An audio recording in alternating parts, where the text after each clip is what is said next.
William Hyser. William Hyser, 1826 to 1909, pioneer surgeon and Civil War captain, came to Plainfield Township in 1850 when it was a lumber center. In 1852 he built this Greek Revival house as a home and an office for his medical and civic duties.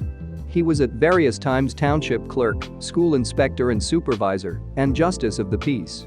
The house has also served as a stagecoach station and a post office. In 1976 it was moved to its present site. The only remaining structure from the original Plainfield village, it is now restored as a museum. Plainfield was first settled in 1838.